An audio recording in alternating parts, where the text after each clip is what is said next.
Okay, I'll tweet and Facebook now. We are on Tan Sri. Okay.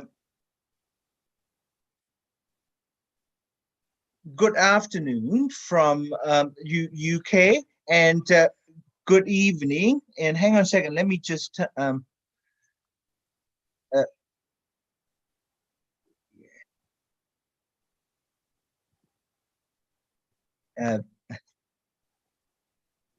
Is that all right?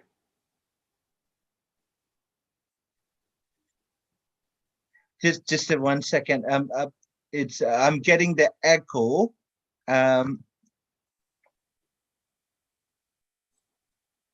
Okay.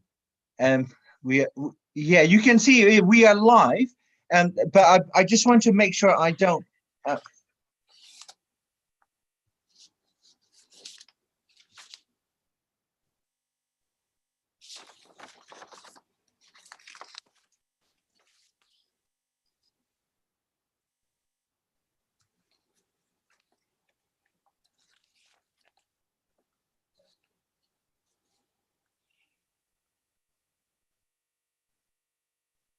Bear with me for a second. Okay. Hello? Yes. Good evening to those of you watching this FORSEA Dialogue on democratic movements across Southeast Asia. If you're watching from Southeast Asia, I got it. I got rid of the echo.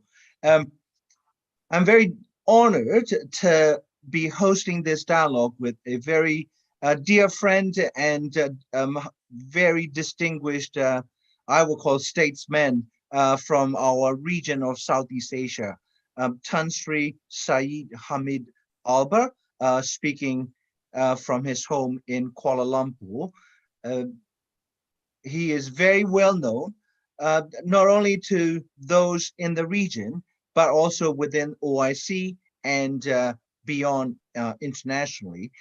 He has held a number of very senior positions in the Malaysian government, minister in the Prime Minister's office, foreign minister, defense minister, home minister. He's also a great humanitarian who set up a KL-based humanitarian organization to address the humanitarian needs and concerns arising from the region, and most particularly Rohingya. He also served as the special envoy to Myanmar, appointed by the OIC. And today's subject is very close to his and my heart. That is the processes of democratization across Southeast Asia. And we will focus on Tan Sri's native Malaysia, uh, uh, the democratization process that seems to have run into quite a few major obstacles in Putrajaya. But we will not stop there. We will look at what is happening in Thailand, where youthful protesters are demanding constitutional reform so that their monarchy could be modernized and their citizens given proper fundamental rights as citizens. We will also touch on Myanmar, that has just held elections and mandated Aung San Suu Kyi's second 5-year term, in spite of the genocide that is ongoing. And then we will look at the largest Muslim country in the world, Indonesia, and the democratic regression in that consequential country. Tan Sri, thank you so much for agreeing to speak and share your knowledge on such important topics. Can you give the viewers your take on what has been going on in Malaysia since 2018 May? Okay, thank you, my friend, Dr. Zani. for organizing this discussion. I will put discussion, and good afternoon to you in UK, and as you say, good evening here to our viewers from Southeast Asia. Thank you for inviting me and asking me to share my experiences in the context, first in the context of Malaysia. I think in the first place, democracy, it is agreed that democracy provides the enabling condition or environment for us to achieve stability and growth. And I think when we are discussing about democracy, Surin, the former Secretary General, I think aptly put it quite nicely. You see, when we are talking about democracy, let us understand that democracy cannot be imposed from outside. Societies must develop their own genuine and sustainable forms of democracy, or organically from within. And I think you share the same view, I share the same view, because there are constraints, there are limitations that we have to do. In the case of Malaysia, when we became independent, I think some British parliamentarians or British politicians at that time, when we asked for independence, they say Malaysia is going to be a failed state. So that was our, I think it was a motivation as well as a fear that Malaysia is going to be a failed state because of its ethnic mix, cultural mix, religious mix. And I think our colonial masters, as you are very well acquainted, have always created artificial borders. They have created artificial nations. They have created people who live in one country, under one shelter, under one sun or moon, but they are all different. So because of that, we were, it's a challenge to us. We are going to be a failed state, and we are going to be worse than Sri Lanka. But Alhamdulillah, I mean, with God's blessing, we were able to do better than Sri Lanka. It's not perfect. We adopted what we call in our own language, the Westminster model, and even our monarchy from absolute, we changed to constitutional monarchy, while the state has got powers as well as the federal, all shared powers under a written constitution. It was sharing of political power, because the British wanted to give us independence only on condition that we will accept all the immigrants in the country, because I think they have brought in so many foreigners into our country that, and when they want to leave, as usual, they don't want to land up with this problem, but we accepted that. And we think that we can live together. So we have got a power sharing formula. And this power sharing formula, in order to create confidence amongst various ethnic groups, is actually ethnically based from the start and until now. It's ethnically. We want to move out from that. It is still difficult.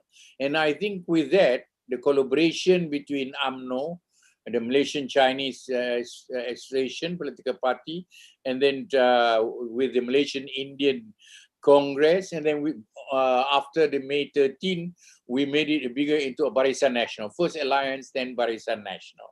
I mean, everyone try to subline or subdue their ethnic interest to a more national or global interest, cooperating, anything sensitive that can create a fear or can create, I think, conflict, we tend to discuss in camera, so that avoid sensitive issues being going on.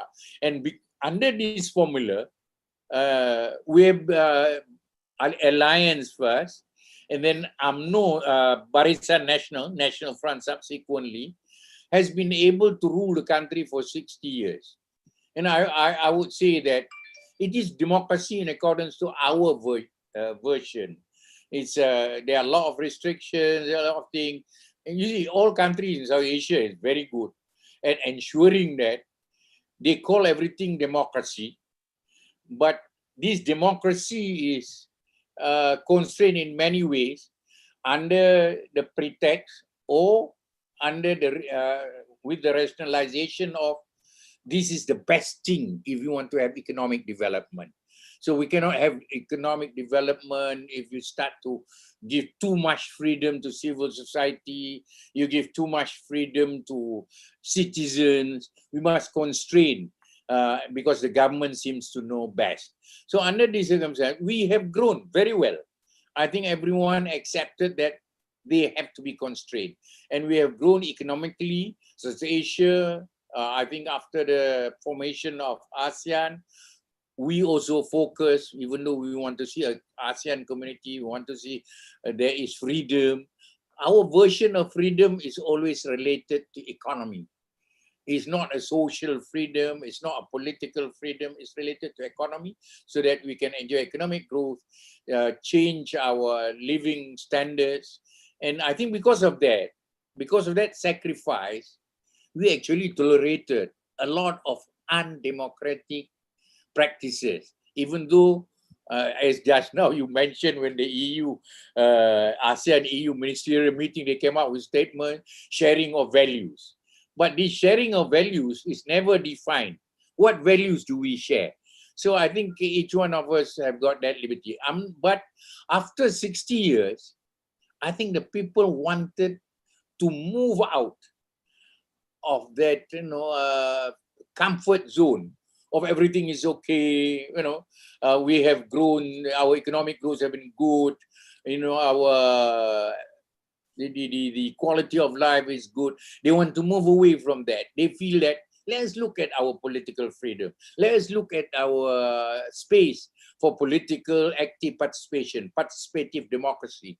So that's how. And I think beyond everybody's expectation, even the PH expectation, and I think the government that was so entrenched by I think gerrymandering or entrenched by parliamentary constituency was able to be defeated by a new coalition.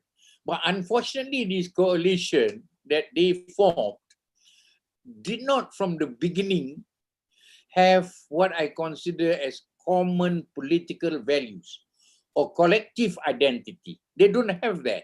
And they didn't try to develop that collective identity or collective interest, which the National Front had. That's why they have been very successful. So we start to see from day one that Pakatan Harapan came in, they start to play with what I consider as identity politics and populism. And this, because they have got different background, and other than some members of the Bersatu or the Unity Party, most of them don't have experience in running a national government.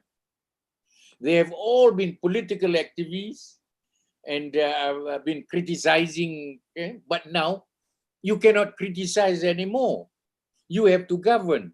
What you promise in your manifesto, people expect performance. And the worst, this euphoria of freedom and democracy that we suddenly feel throughout the country made us forget that we cannot change things overnight.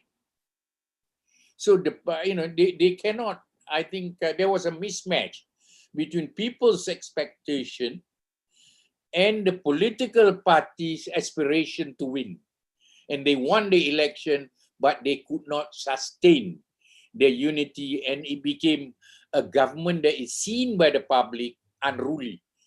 Each one has got its own agenda. They don't seem to take a common position. They seem to be criticizing each other in the open, in public. So I think, politics being what it is, right, there's always been players who will look at an opportunity to break you up. And right, I think UMNO and it's Barisan Nasional saw that. And I think because of we were moving to something that is considered internal Islamophobia or xenophobia within Malaysia with the populist move of each of the component of Pakatan Harapan. They played on these emotions that the Malays are losing power, the institutions that ensure the Malayness of the nation as a base is being challenged. So it's actually a political of fear that caused the breakup of the Pakatan Harapan. They broke up, and as a result of the breaking up of Pakatan Harapan, they lost the majority. And this has to bring, because of this, they have to bring in the constitutional monarch to play a facilitator's role in the political field. So that's how we ended up now with a new government, and they are trying to form a new coalition that is called Perikatan, National or something like that, coalition of unity, something, So I think people get disappointed, the electorate get disappointed. Yeah. It's too quick. It's Yeah. short-lived. Yeah, please allow me to come in here. You brought up a lot of foundational issues, or the colonialism and the political states that the new generation of Malaysians and Burmese and others quote unquote inherited upon independence, right? So we'll return to these issues, the values versus shifting equations of interest. But I want to stick with what you were saying. The breakup of Pakatan, the four-party coalition co-led by Tun Mahathir and Anwar Ibrahim, right? And now you ended up with the Barisan National Deputy Prime Minister, now Prime Minister, the Tan Sri Muhyiddin. Recently, you were quoted as saying that Malaysian electorate would not welcome or would not accept the evocation of emergency rule, because Yes. the Muhyiddin is rather embattled from different quarters. That he has to have the former UMNO allies, the supporting him, because Anwar is also making a push for a new election and hoping to form a new government. Can you explain where the road ahead is leading Malaysia to, given that the identity politics among different ethnic blocks, if you will, the Malay bloc, there are different segments within the predominantly Malay society. Some are liberal, tolerant, and multiculturalist. Others are conservative and intolerant.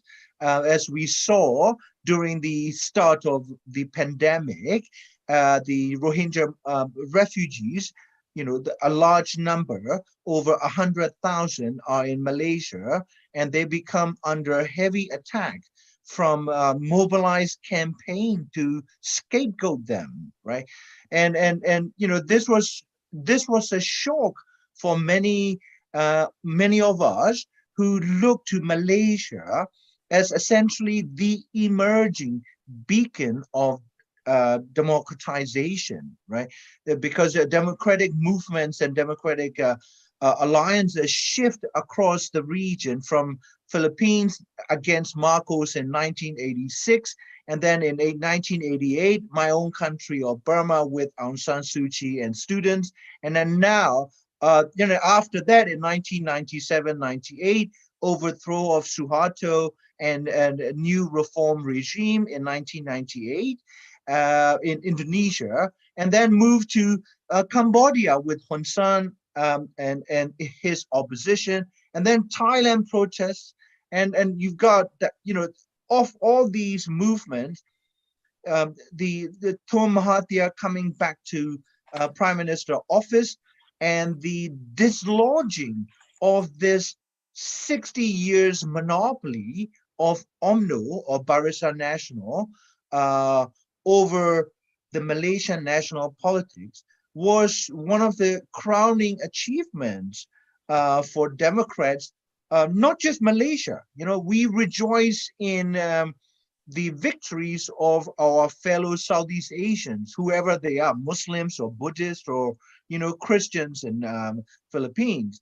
But where do you see Malaysia heading when, you know, the coalition are not cemented by shared democratic values, but shifting political interests?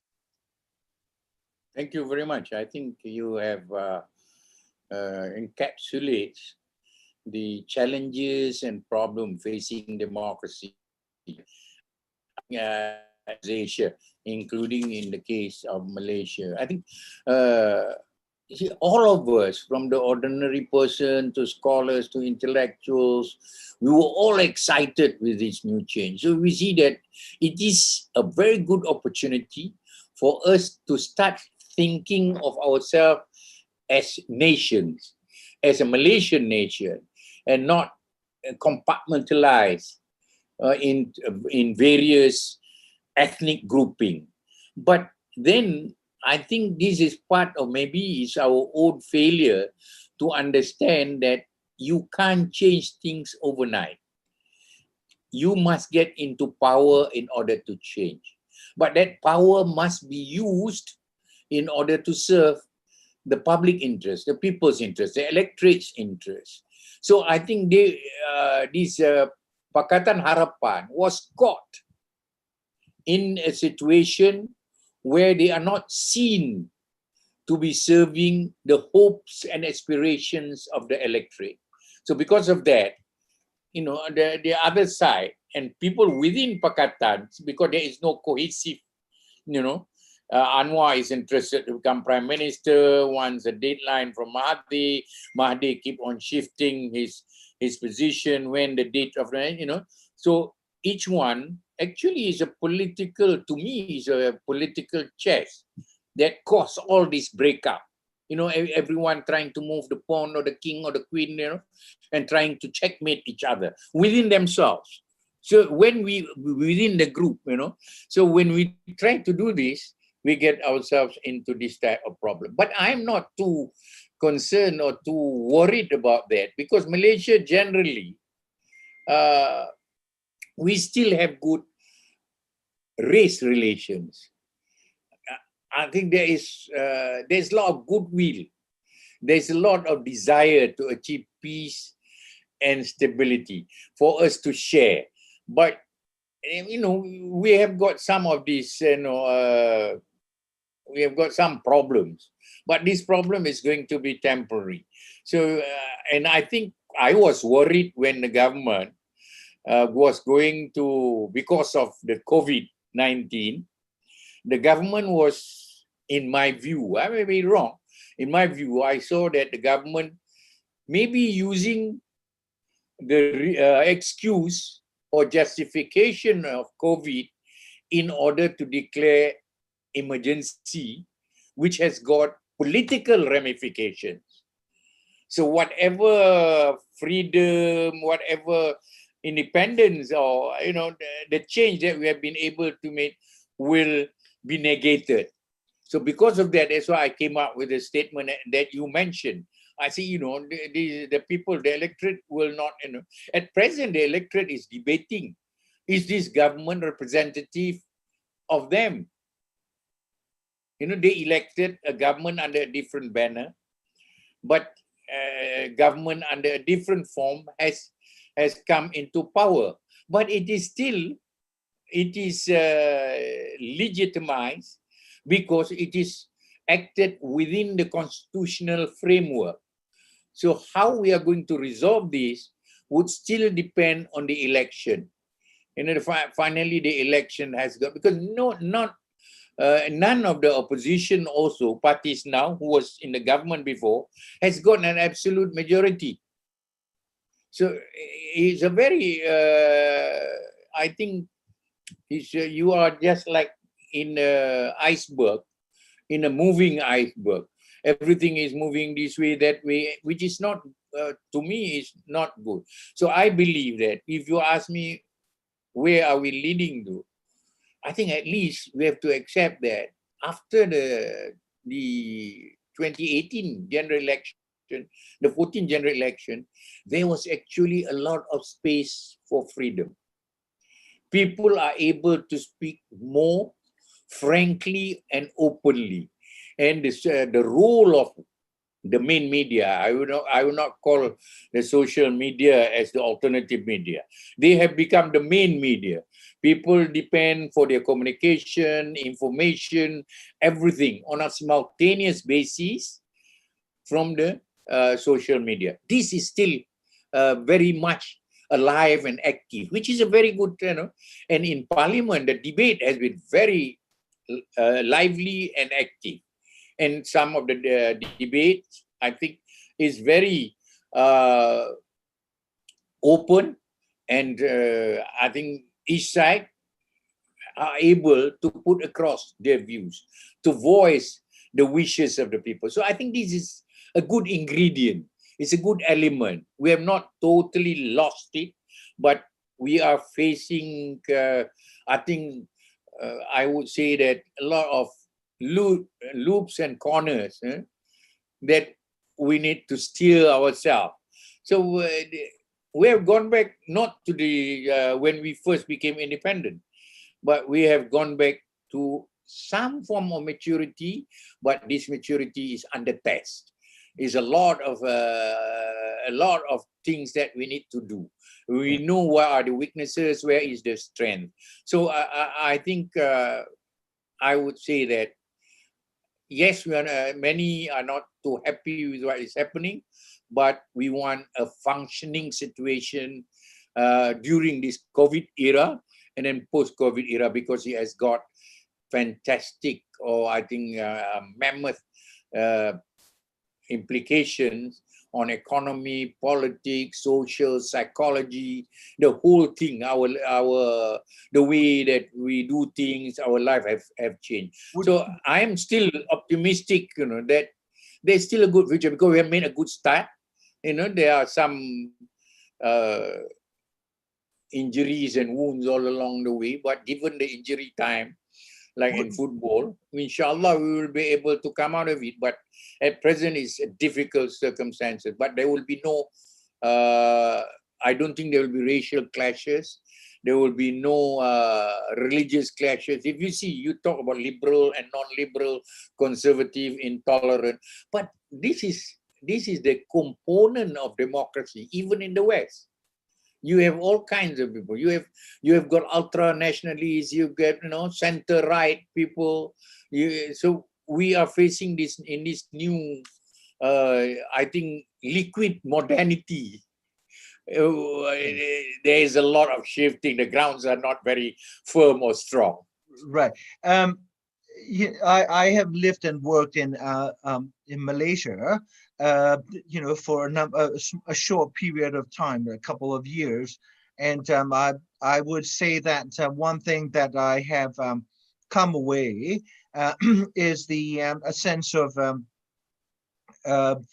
admiration for the fact that the Malaysian armed forces have steered clear of civilian democratic space. It is no small achievement, actually, for Malaysia as a country, that the Malaysian armed forces have remained professional, unlike, say, the armed forces in my country that have continued to dominate the entire national politics, or Thailand, where the armed forces are the loyal or have to swear allegiance to the crown as opposed to the people, right?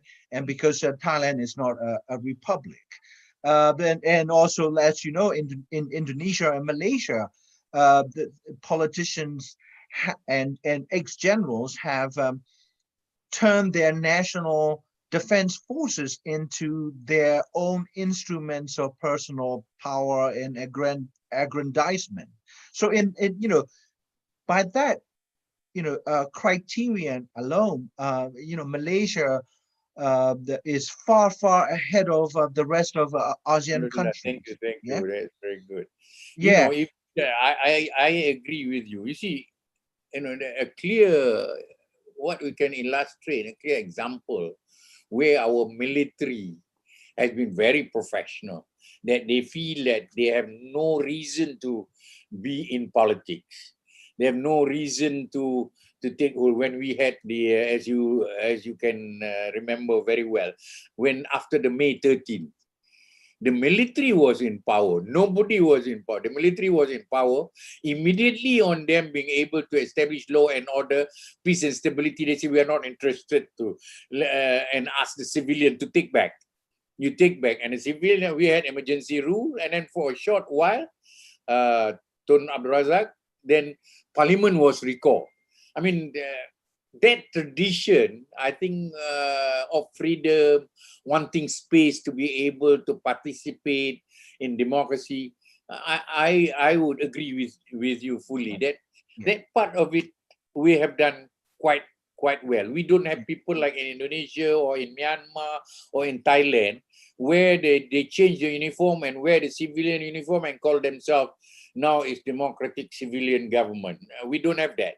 well, that's that I think that is a basis for I would say, like, cautious democratic optimism, like, one major national institution capable of launching a coup d'etat does not have an interest or does not see itself as an institution that should meddle in the democratic politics or even like a semi or quasi-democratic politics.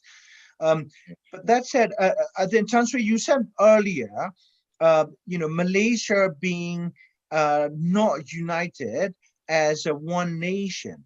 I would phrase it somewhat differently, because what we are looking at is, post-independent countries, like all the countries in our region became independent as the result of the Second World War and, the dissolution of European colonial empires within our region, from Indonesia all the way down to Burma. Yeah, Thailand was never colonized, but the conditions in Thailand were not that significantly different, because Thai monarchy had to essentially submit itself to foreign powers, whether they're Japanese fascist occupation army or the French and British colonial powers, right? So the preeminent historian of Thailand recently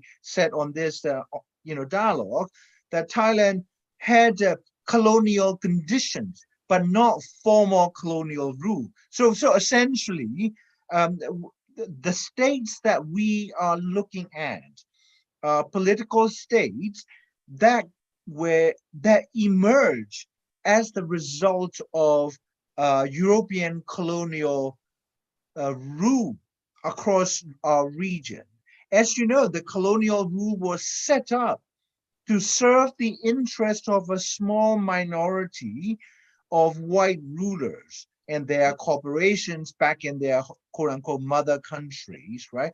And what we inherited was the political state that had the express purpose of serving the interest of one particular racial minority. In the old days, the superior white European rulers in our countries. And then the instruments of population control, particularly courts and intelligence, civilian intelligence services, police, right? So these law enforcement agencies and the laws that were put in place were to essentially severely restrict the political, civil, and economic freedoms of our own communities, right? And after we became independent, Malaysia in the 1950s and other states in the late 40s, um, we read, nationalist elites from different ethnic communities, particularly Malays in Malaysia, Burmese Buddhists in Burma, right? Javanese in Indonesia. In my view, I belong to one of the, or not one of the dominant Buddhist community in Burma. We begin to act as if we were white rulers towards other communities, religious and ethnic minorities, right? So we are more equal. We behave, we were more equal than the rest. And so that is a point where our political states after independence have evolved into what many scholars call ethnocracies. While like our countries are made up of a very diverse set of ethnic and religious communities, only one ethnic and religious community have captured the political state.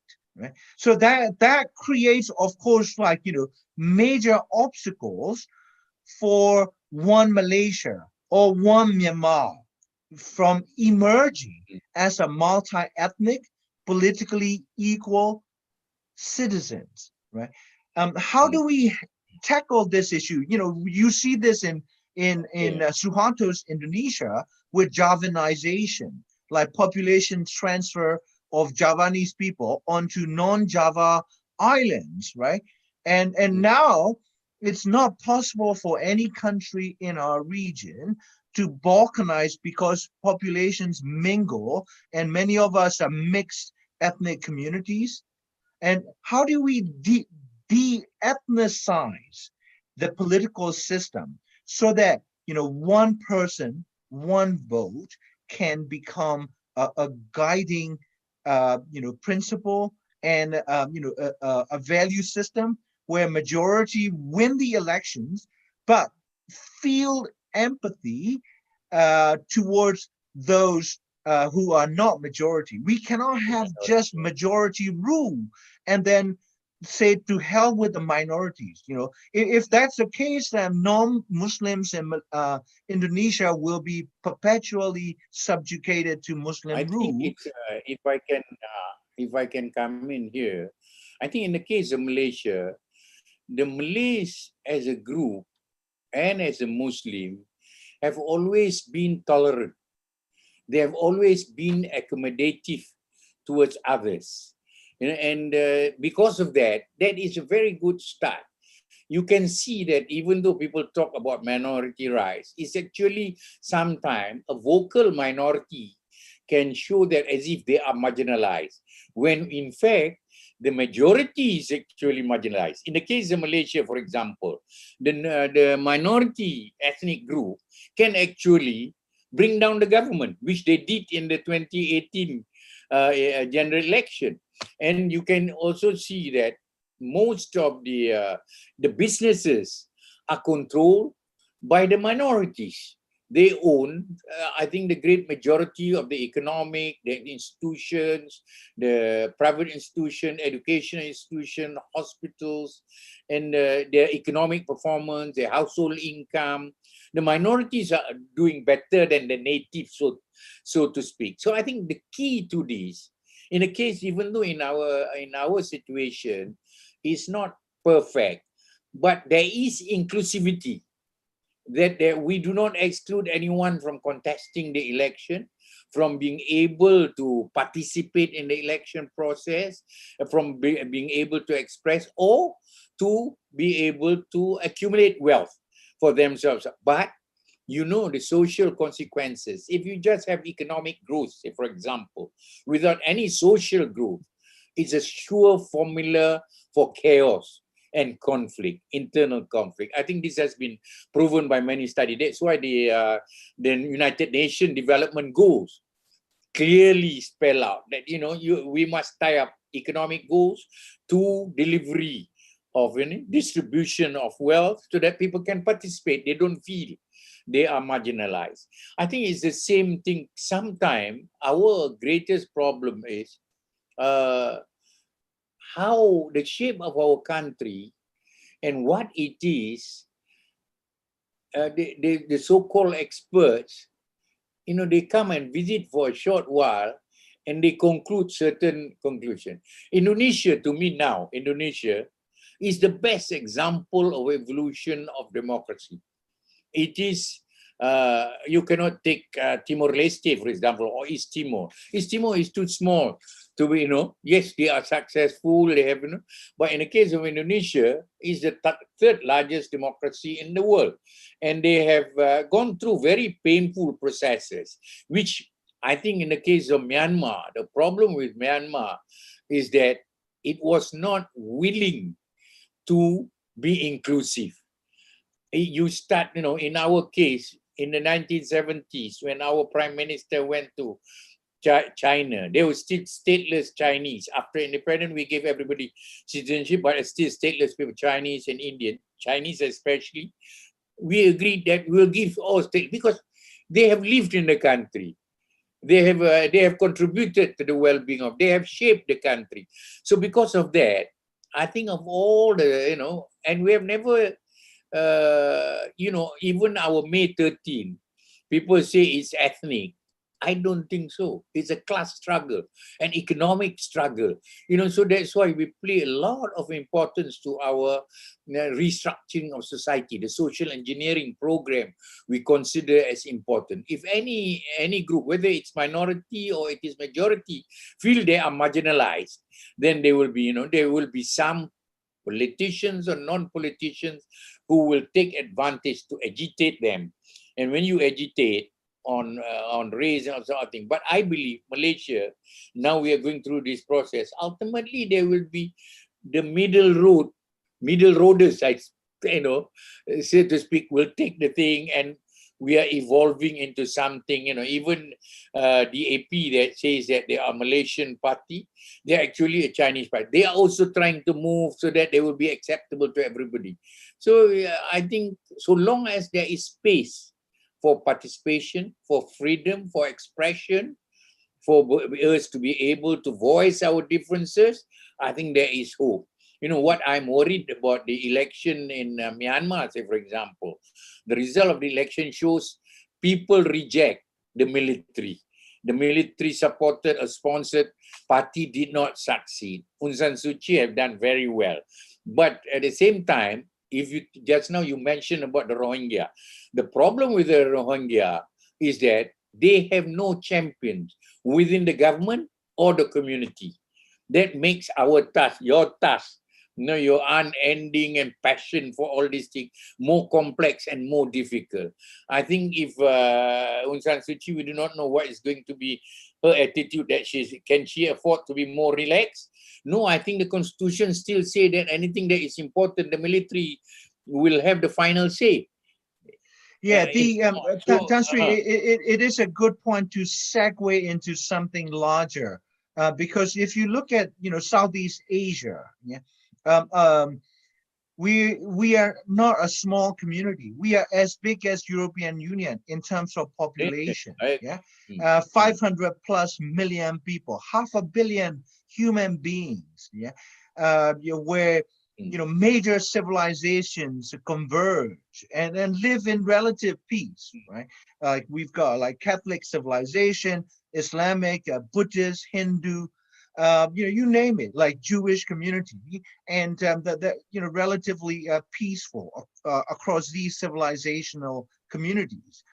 But at the same time, as you know, when some of us visited Malaysia in March of 2000 and I believe 19, then serving foreign minister, one of your colleagues, Dato Saifuddin, mentioned that Malaysia was pushing ASEAN to take a stronger stance towards Myanmar, because Myanmar is credibly accused of committing a genocide.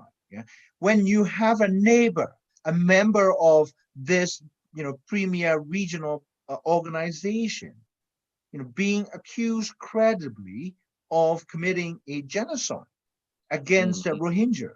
Yeah? And he said, this is not about, us standing up for Muslims. It's like, he said the reason Malaysia and the new generation of Malaysian leaders want to take a stance against genocide is that ASEAN failed to take a stance against Cambodian genocide in the 1970s. This is a second clear-cut, state-directed atrocity against a national minority. So he's pushing. But of course, like the Tun Mahathir has also spoken out on this. He was an odd man out.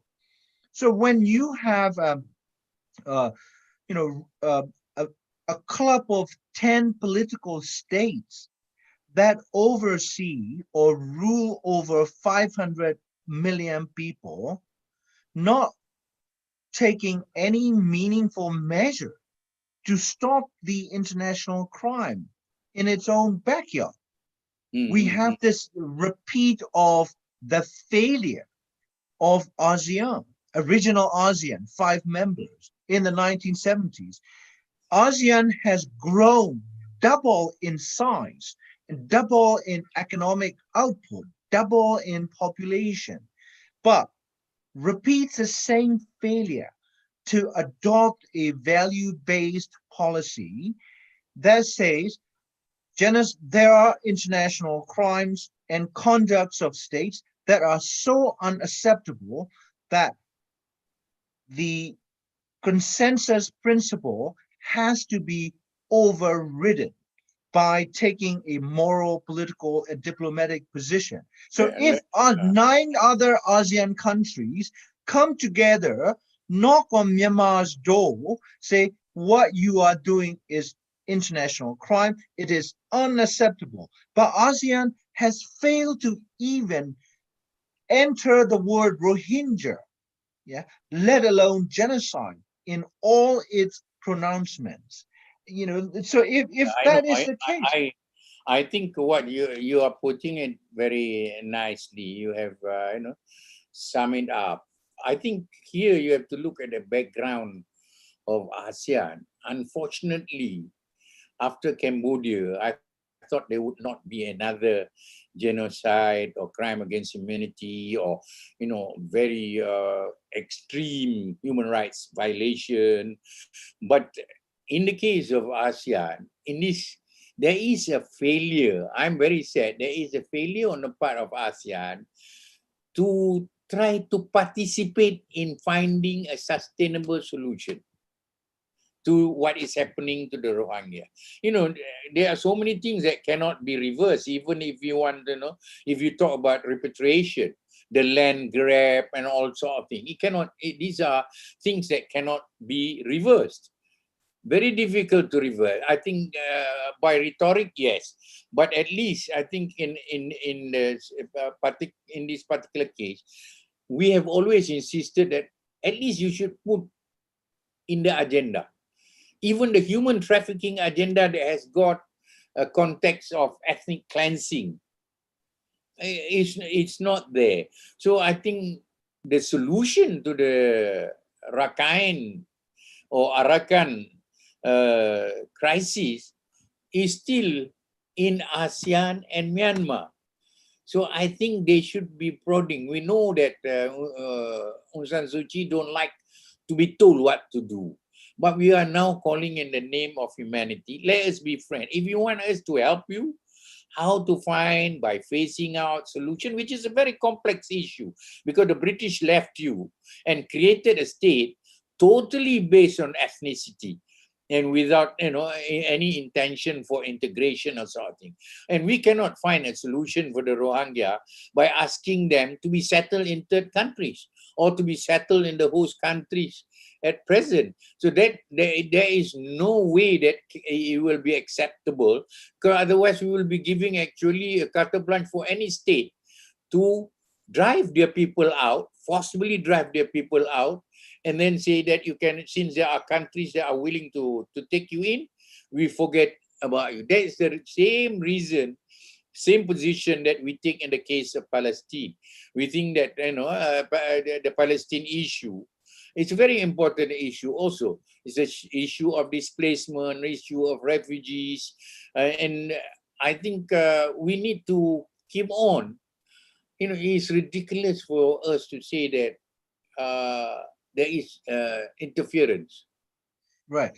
Yeah. I mean, Actually, Myanmar is interfering exactly into our social and economic state where, refugees, human trafficking, all these things are creating instability. And if we don't tackle this, which I think Japan, China, India, US, if we don't tackle this, it's going to have not only geopolitical, it's going to be a security problem for the whole region. It's not only going to be in Myanmar. So I don't, the question of sovereignty, the question of non-interference should not be an issue up front for us to participate. Tansri, the issue of sovereignty and, in this day and age, all political states and communities, from migrant labor forces by the millions, or the remittances sent from Middle East and other places back to Asia, we are all interconnected. Yeah,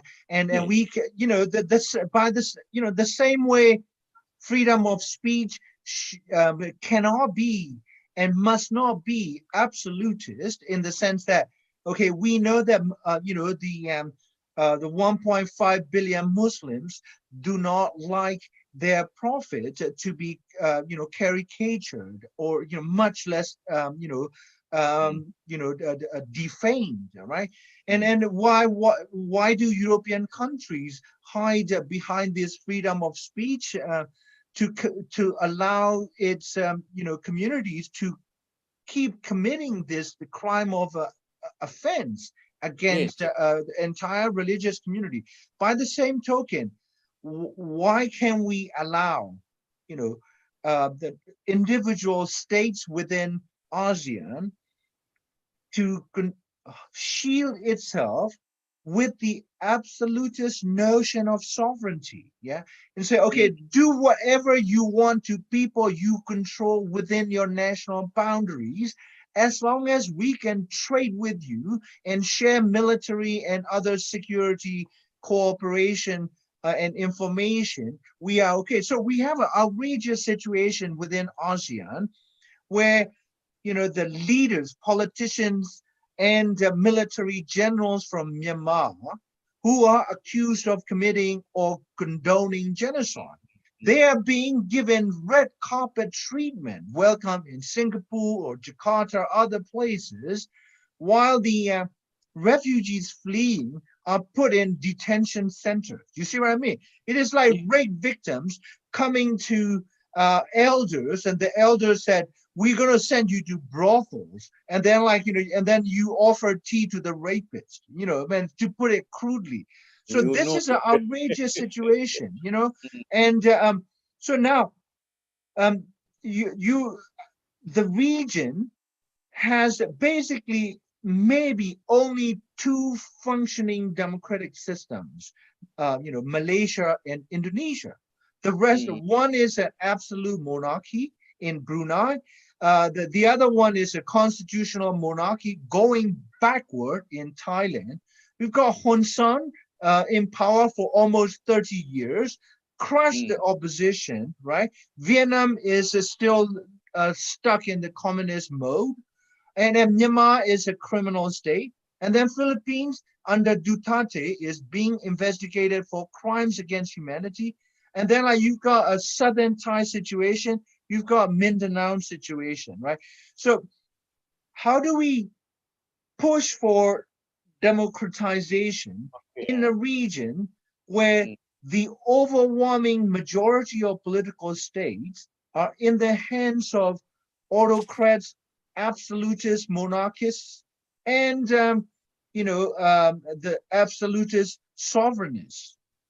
Okay, let me put it this way. I think you know better the subject than anyone else, because you've been dealing with it for years and you're passionate about it. I think the EIU described our situation in Southeast Asia according to their democratic index. They have categorizes into three. One is flawed democracy, another one is hybrid, another one is authoritarian. I mean, that's what our state, which means that part of it, because of my involvement in the foreign external relation, I feel why we cannot do anything is because of the failure of the international system. The international order is flawed. There is, we allow for things to go on, even though we know that it is against international law, it is against international norms, it is against humanitarian values, and yet we keep on, expressing our views without taking any action. I mean, it's just like our children. If our children, we see openly that they have done something wrong, if we don't take any action, or there is no reward and punishment system, I'm not asking that you take a very extreme punishment, but there must be discipline.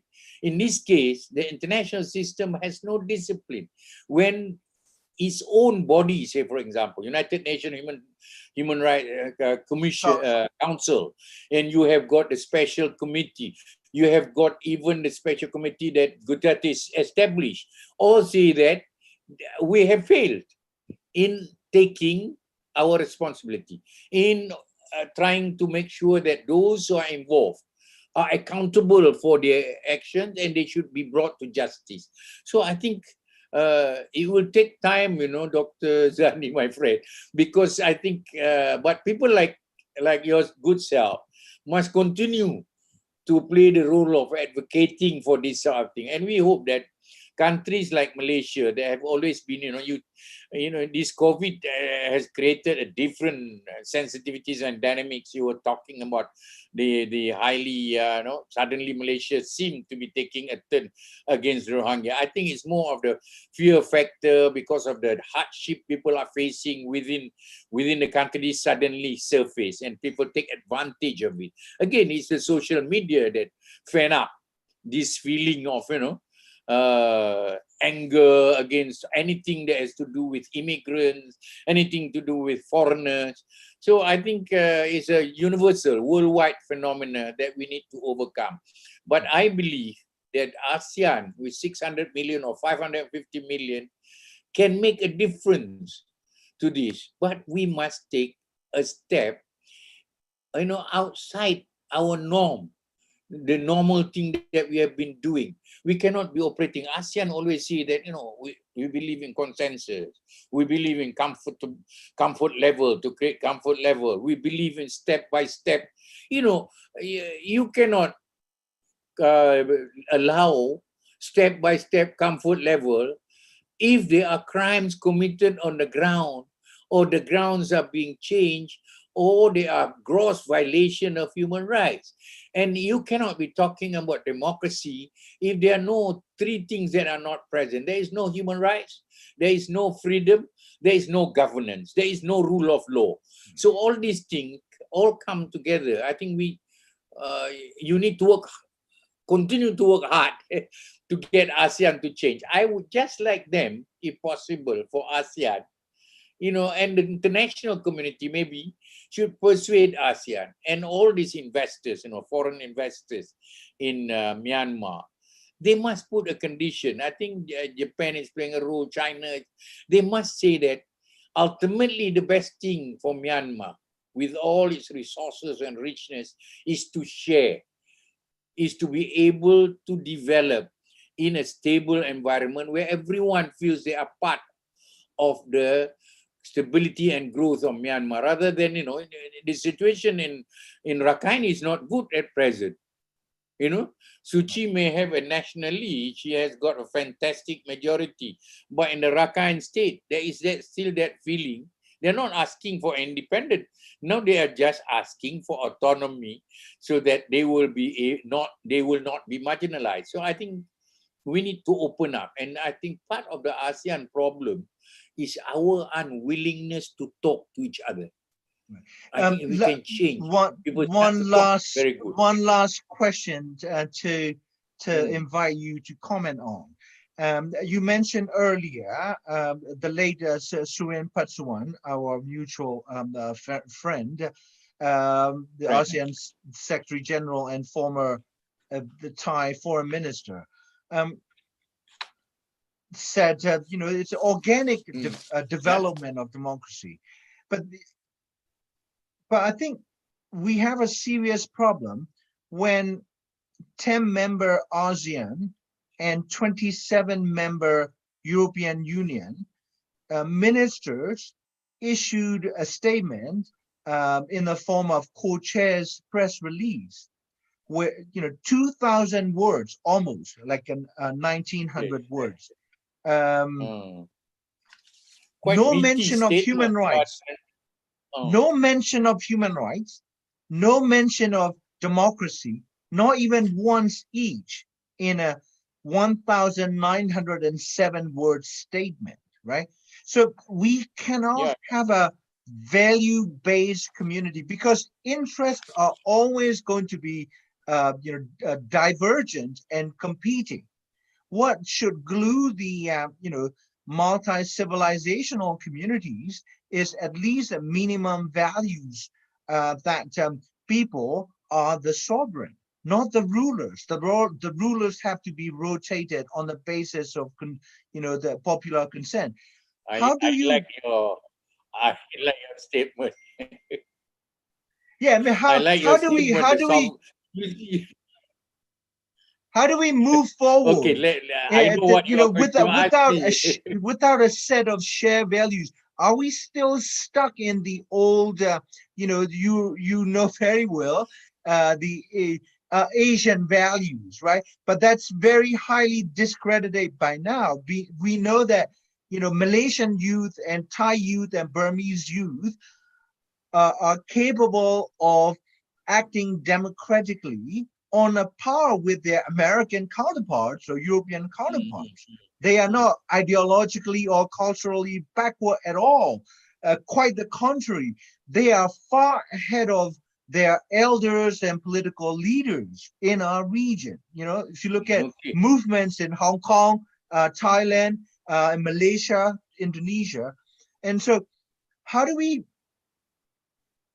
make our region undergo this value shift without which we are not going to see sustainable democratic institutions?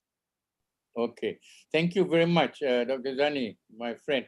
You have you have put it very, very well, but I think we need to move. This is my view. ASEAN need to move from being state-centric to people-centric.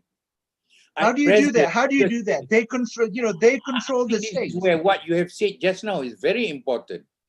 I think we must get away from our feudalistic mindset.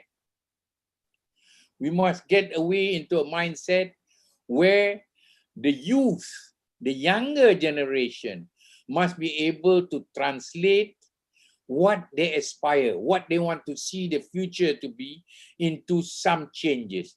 At present, they are being ignored. I think, so when they are ignored, and you see, you mentioned about some of the states just now. Leaders have been there for a long time. We don't see, Europe has changed. There's so many young leaders. Canada has changed. Even in the States, when Obama took over, or when Clinton, when Kennedy, they are able to bring in the energetic youth. There is synergy between the people and the youth. At present, the youth are still at the sideline. They are still not playing the center role. Even in the case of Malaysia, I think in the case of Indonesia, it's slightly better. So I think if we don't change this, we are going to have all the old generation shaping the future for the new generation. But, and I think unfortunately, I do not know whether they have got a staying power or not, our younger generation, whether they are able to sustain or they get frustrated quickly because there's apathy about politics at present. The worst thing to happen is to have apathy on politics, because politics shape our current as well as our future. So no matter how difficult or hard, we want our young people, our scholars, and scholars in ASEAN are horrible, How because we so? have not come to How the so, Tan Sri? forefront. We have not come to the forefront. Only people with knowledge that can shape and change values and mindset. Civilizations are not created by people who are not scholars, who have no ideas, who tend to, to set to the old thing. So I think we have a problem. We still have got a long road to pass. But I think it will not be wrong if we take what President Bambang Yudhoyono said when he was participating in the Kofi Annan Democracy in South Asia in Kuala Lumpur in 2017, I think. He said this: while South Asia has made tremendous progress or advances in social and economic development over the 50 years, at that time, 27, it was 50 years, democracy has evolved unevenly, and its progress has not kept pace with economic growth. This is our greatest challenge and our greatest setback. If we do not do something now, we are going, both of us, if you are still alive, especially for in my case, we are still going to discuss the same thing, because things are not moving in the way that we have driven our social and economic development. We need to move on the political front, where people is important, where people, you put politicians not to be their own representative, but representative of the people. They work not for their own interests, but they work for the interests of the people that they represent. So, let us see that we can encourage more debates. I think programs like yourself to wake up or to become catalysts to our young. Don't be afraid. There is nothing for us to fear. Our fear should be on the uncertain future that they are going to inherit. We must make sure that we make the road for them better, clearer, and we can have values and civilization that we can be proud of. So thank you. Yeah. On that very wise and thoughtful note, deliver with still youthful passion, I say, despite the age, that we will end our conversations. Thank you. My very distinguished guest today is Tan Sri Sayed Hamid Albar, the elder statesperson from Kuala Lumpur, Malaysia.